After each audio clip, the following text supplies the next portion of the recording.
মানুষের জীবনটা কি অদ্ভুত না। প্রতিদিন বেঁচে থাকার জন্য লড়াই করে, প্রতিদিন চলতে গিয়ে দিনে রাতে হেঁচট খায়, প্রতিটা দিন তিলে তিলে মরে। তবু মরচে পড়া মনের কোণে আশাটাকে ঠিক জিইয়ে রাখে। আর রাখবে নাই বা কেন? এই এক টুকরো আশার আলোতেই তো পথ চলা সহজ হয়। গল্পটাও এক মধ্যবিত্ত পরিবারের স্বপ্ন দেখার গল্প। সরোজ সাধারণ ঘরের ছেলে।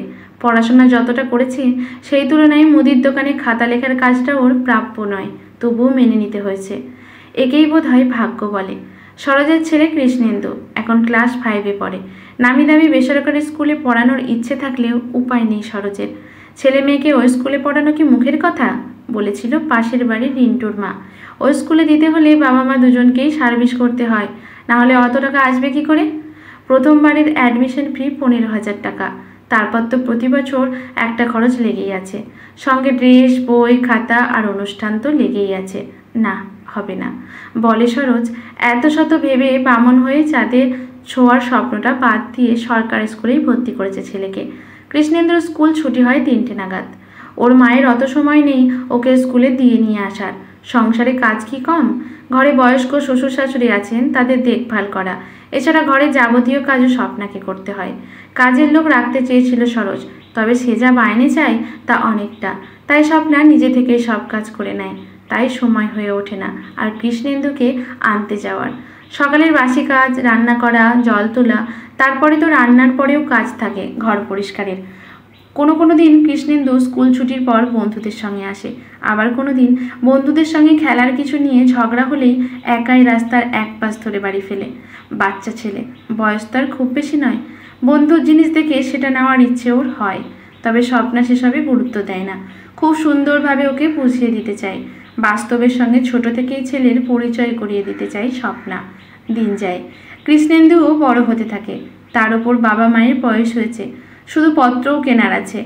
এত কিছু ভাবনা একসঙ্গে সরোজের অনেকখানি দুর্বল করে দেয়। বুঝে উঠতে পারে না কি করবে। অনেকদিন আগে ওর এক বন্ধু ওকে টিউশনি করতে পরামর্শ দেয়, কিন্তু পড়াশোনা নিয়ে ব্যবসা করার মতো মন মানসিকতা কোনোটাতেই সরোজের নয়। আজ আর কে শুনবে এই কথা? আজকের এই দুনিয়ায় সবাই টাকা বোঝে, যাকেই বলা হবে সেই বলবে, আরে ভাই টাকাটাই তো আসল, আসুক না যেভাবে আসবে। সরোজও ঠিক করলো ফাঁকা সময় এবার টিউশনি করবে। যা হোক, একটু তো ছেলেটাকে ভালো করে মানুষ করা যাবে। সকালে উঠেই সরোজ স্নান পুজো সেরে পড়াতে বসায় ছাত্রদের। 8টা বাজতে না বাজতে যেতে হয় দোকানের কাজে। আবার সন্ধ্যা হলে বাড়ি ফিরে কিছু মুখে গুজে পড়াতে বসে। নিজের ভালো লাগার বিষয়টিকেও জলাঞ্জলি দিয়েছে সরোজ। গল্পের বই পড়তে সরোজ ভীষণ ভালোবাসত। পরীক্ষার আগে বইয়ের পড়া ছেড়ে কতবার লুকিয়ে গল্পের বই পড়তে গিয়ে মায়ের কাছে মার খেয়েছিল তার হিসেব নেই। আর আজ সংসারের দায় দায়িত্ব সামলাতে গিয়ে নিজের নেশাটাকেও ভাসিয়ে দিতে বাধ্য হয়েছে। দেখতে দেখতে বেশ কিছু বছর কেটে যায়। আজ সরোজ টিউশনি করে বেশ নাম করেছে, তবুও টাকাই কুলোচ্ছে না। ইচ্ছেগুলো বড় সড়ো, কিন্তু উপায়গুলো বড্ড নড়বড়ে। কৃষ্ণেন্দু এবার উচ্চ মাধ্যমিক দেবে। এখন পড়ার খুব চাপ, অনেকগুলো মাস্টারের কাছে পড়তে যেতে হয়। আগের বার অনেক বলে স্বপ্ন একটা সাইকেল কিনে দিয়েছে। তার আগে খুব একটা তো বেরোতে হয়নি। সরোজই ওকে পড়াতো বাড়িতে। ওদের বাড়িটা বেশ পুরনো দিনের।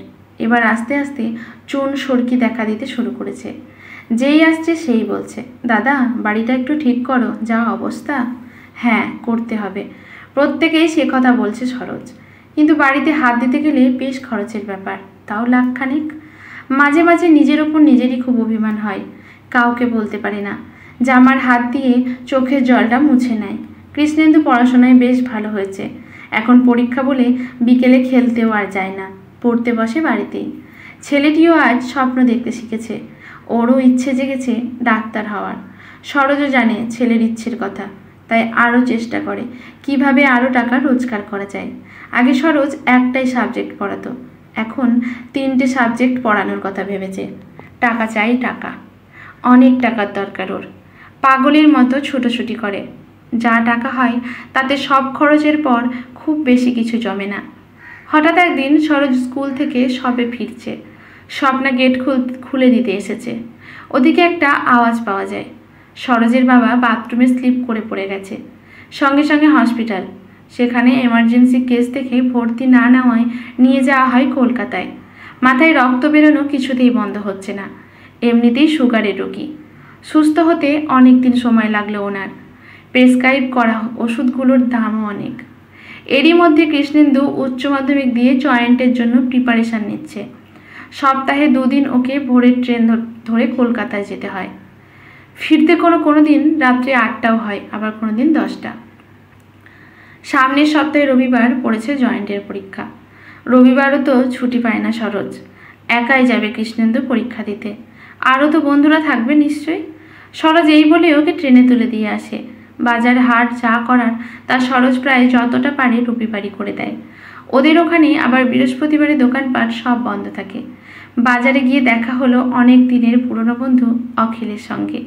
বড়সড় ব্যবসায়ী এখন, বেশ নামডাকও আছে। এই সরোজ যে, কেমন আছিস? সরোজ বলল, চলে যাচ্ছে। তোমরা কেমন আছো?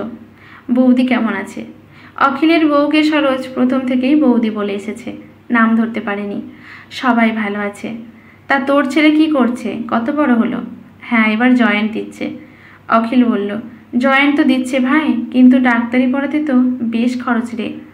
চেষ্টা তো করছি বলে সরোজ কিছুটা আনমনা হয়ে বলল, আসি বুঝলি, পরে কথা হবে। অখিলের কথাটাই সরোজকে বিঁধেছে, কিন্তু কথাটা তো সত্যি। সেদিন সারাদিন সরোজ কিছুটা মন মরা থাকলো। স্টেশনে নামতেই ফোনটা বেজে উঠল। পকেট থেকে বের করে দেখল বাড়ির ফোন।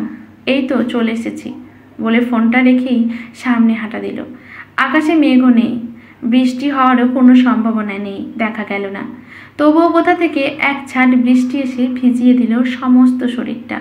হঠাৎ এক মুহূর্তের ঝড় বয়ে গেল। তারপর প্রকৃতি আবারও শান্ত। পরীক্ষা ভালো হয়েছে, তাই বিরক্তি এলো না বৃষ্টির উপর। রিক্সা চোখে পড়ছে না।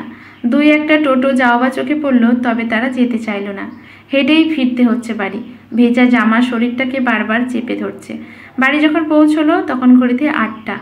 সারাদিনের ক্লান্তিতে শরীর ঝিমিয়ে গেলেও মন কিন্তু তখনও সবল। কতক্ষণে বাড়ি পৌঁছে পরীক্ষা ভালো হওয়ার কথাটা বাবার কাছে বলবে, সেটার জন্য একটা টান টান উত্তেজনা অনুভব করছে ভেতরে। কোনো রকমে চেঞ্জ করেই বাবার কাছে গিয়ে গল্প শুরু করলো, আজ সারাদিন কি হয়েছে, নতুন কি অভিজ্ঞতা হয়েছে, এই সব। আজ আর গল্প করতে হবে না, কাল শুনবো সব। বাবার কথা কানেই তুলল না। সরোজের মনটাও আজ সকাল থেকেই ভালো ছিল না। ওরও তাই ভালো লাগছিল না এত সব কথা। অনেক বলার পর কৃষ্ণেন্দু খেয়ে ঘুমোতে গেল। খাওয়া দাওয়ার পর্ব মিটছে সবার। স্বপ্না রান্নাঘরে বাসনপত্র গোছাচ্ছে।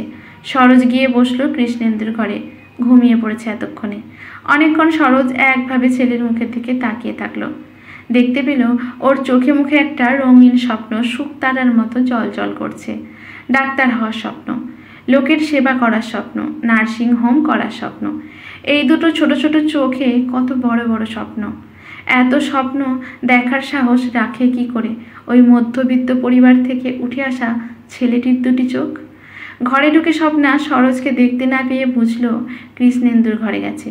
পেছন ফিরে বসেছিল সরোজ, তাই স্বপ্নার ঘরে ঢোকাতে টের পায়নি। একেবারে সামনে এসে বলল, কি গো, ঘুমাবে না? রাত যে অনেক হলো, চলো। বলে সরোজ লাইটটা নিভিয়ে দিয়ে বেরোলো। স্বপ্নাও এলো পিছনে। স্বপ্নার চোখে পড়েছিল সরোজের আজকের উদাসীনতা, তবে প্রশ্ন করেনি। আবার রোজকার রুটিনের মতো সকালে ওঠা। আজ আর সরোজের চিন্তা বাইরে প্রকাশ পাচ্ছে না। বোধহয় কিছু একটা ব্যবস্থার কথা ভেবেছে। দোকানের কাজে চলে গেল সরোজ 8টায়। কৃষ্ণেন্দুর আজ আর পড়ার চাপ নেই, পরীক্ষা শেষ। এবার অপেক্ষা স্বপ্ন পূরণের। 2 দিনের জন্য মামা বাড়ি যাওয়ার কথা ঠিক হলো, মা আর ছেলের। কারণ রেজাল্ট আউটের পর আর তেমন ঘোরার সময় হবে না। আর এখন সরোজের মা বাবাও গেছে খুড়তুতো বোনের বাড়ি। তাই রাতেই ঠিক হলো পরের দিনই রওনা হবে ওরা। সরোজ যেতে পারছে না। স্বপ্না আর কৃষ্ণেন্দুই ঘুরে আসবে। সকালে ওদের ট্রেনে তুলে দিয়ে সরোজ ওখান থেকেই ওর সেই বন্ধু অখিলের কাছে গেল। বড়সড় ব্যবসায়ী মানুষ অখিল। বসে গল্প করলো, মতো সময় নেই। তবুও সরোজকে ফিরিয়ে দিতে পারল না। আয় বস বলে ঘরে নিয়ে গেল। বউকে ডেকে আর একবার পরিচয় করিয়ে দিল সরোজের সঙ্গে। অখিলের 2 মেয়ে, একজন ব্যাঙ্গালোরে কাজের সূত্রে থাকে, আর অপরজন কলকাতায় ডাক্তারি পড়ছে। ওদের কেউই বাড়ি ছিল না। অখিল সরোজের জন্য কিছু খাবার আনতে বলল ইশারায়। সেই ফাঁকে সরোজ অখিলের কাছে কিছু টাকা সাহায্যের কথা তুলল। অনেক করে সরোজ বলল যে পরে শোধ করে দেবে। কিন্তু অখিল অনেক অজুহাত দেখিয়ে টাকা দিতে চাইল না। অখিলের বউ ঘরে ঢুকলে ওরা দুজনেই এই আলোচনা থামিয়ে চা বিস্কুট হাতে তুলে নিল। গলা দিয়ে নামছে না সরোজের, তাও কোনো প্রকার চাটা শেষ করে অখিলকে বলল, উঠি তবে, আবার স্কুল আছে তো, পরে না হয় আর একদিনও কথা হবে। অখিল রাস্তা পর্যন্ত এগিয়ে দেওয়ার প্রয়োজনও অনুভব করল না। রেডি হতে শুরু করলো যেন সরোজ এতক্ষণ একটা বাধা হয়েছিল। চুলটা আঁচড়াতে আঁচড়াতে গর্জে উঠল, মুরদ নেই, ছেলেকে আবার ডাক্তারি পড়াতে এসেছে। সরোজ বাড়ি ফিরে এলো বিধ্বস্ত মন নিয়ে। বাড়িতে কেউ নেই। আজ আর চোখের জলকে বাদ মানাতে পারল না। অনেক জমানো কষ্ট ধুয়ে গেল চোখের জলে। বুঝল কেঁদে সমস্যার সমাধান হতে পারে না। তাই চেনা পরিচিতি তাদের কাছে ফোন করে একই কথা বলতে লাগলো, বেশ কিছু টাকা দরকারের কথা। সবাই অস্বীকার করলো। ফোনটা নামিয়ে রেখে এগিয়ে গেল মায়ের ঘরে। ওষুধের বাক্সটা নামালো নিচে। সরোজের হাত কাঁপছে, হাতড়াতে লাগলো ঘুমের বড়ি। খুঁজেও পেল। ছেলের স্বপ্ন পূরণে ব্যর্থ বাবা। এই গ্লানির হাত থেকে মুক্তির জন্য সরোজ এগিয়ে নিল এক মুঠো ঘুমের বড়ি। মধ্যবিত্ত হয়ে স্বপ্ন দেখা যে কত বড় অভিশাপ, সে কথা সরোজ এই জীবনে আরও একবার বুঝল। আজকের গল্পটি এখানেই সমাপ্ত। ধন্যবাদ।